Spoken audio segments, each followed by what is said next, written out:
Hey y'all, I'm going to make some cornbread today, and I watched an episode of Diners, Drive-Ins, and Dives, and um, the man at his restaurant made some really good cornbread, and well, that's what everybody was saying.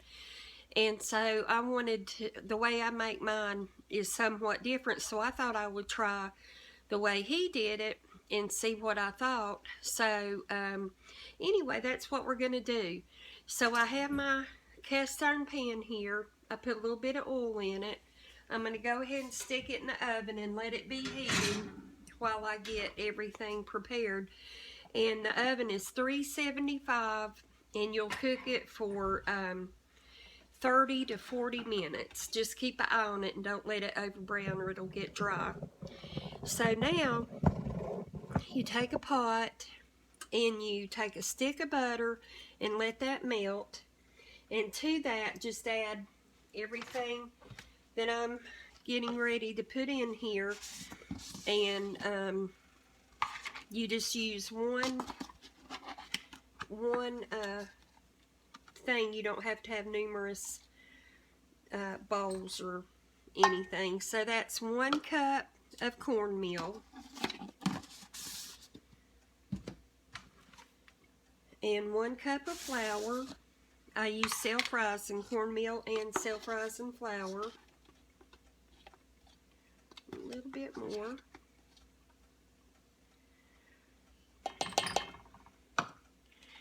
So this cornbread will have a little bit more of a cakey type consistency since it has that flour.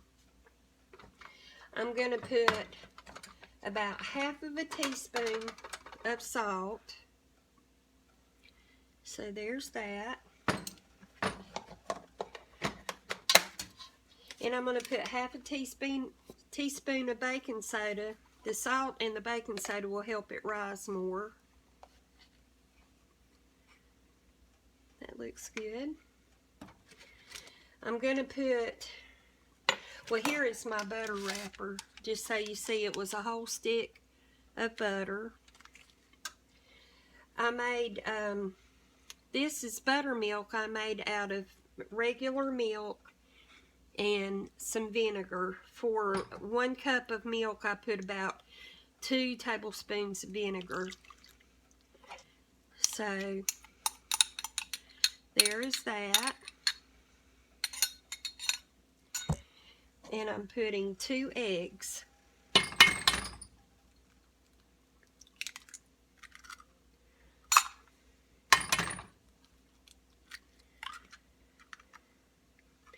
In that recipe that I saw, oh, I'm sorry, I also forgot to put the sugar. Let me put this in, and I'm using Splenda because of my husband's health reasons, and it's 2/3. This is a 1/3 cup, but it calls for 2/3 of sugar. But what I was going to say, in that recipe, they called for chili pepper flakes, but I don't think that we would really like the cornbread with chili pepper in it, so I'm just going to leave that out. So then stir this up, and you can leave lumps in it. You don't want to overwork it.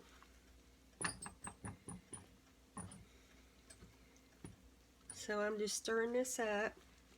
And this is the first time I've tried this recipe, so when I taste it, we'll find out together if it's any good. But it had a lot of people talking about how good it was at the restaurant, so I'm sure it'll be real good. So that looks like it's mixed up enough. And I'm going to take the pan out of the oven.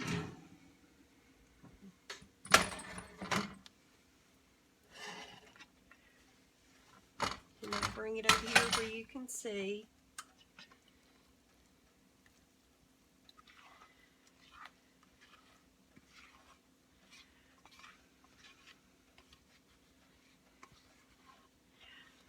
And just rake it all in there.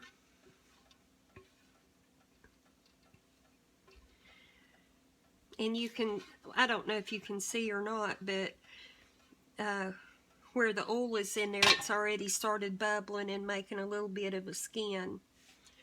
But that's that, and I'm going to put it back in the oven and let it cook 30 to 40 minutes, and then we'll try it. So I'll see you back in a minute. Our cornbread finished, and I'm going to show you what it looks like.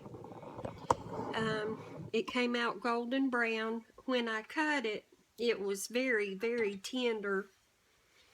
I'm going to go ahead. It's still real hot. I just took it out of the oven just a minute ago. It came out of the pan really nice and in one piece. And let me show you what it looks like there. And so I'll take a taste.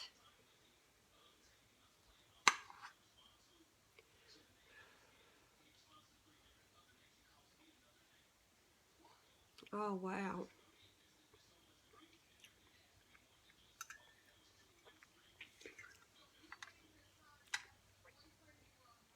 This is my new cornbread recipe. It's a little cake-like, but not a whole lot. It has a touch of sweetness, which I like. Very tender. And you can taste all the butter that was in it. Just light and flaky. It's delicious. So I hope you give this a try. This is really good cornbread, I promise you. So I appreciate you watching, and I hope you get a chance to make this. I made it with pinto beans. I did a video for that also if you'd like to try those. And I will see you soon. Thank you so much for watching. Bye-bye.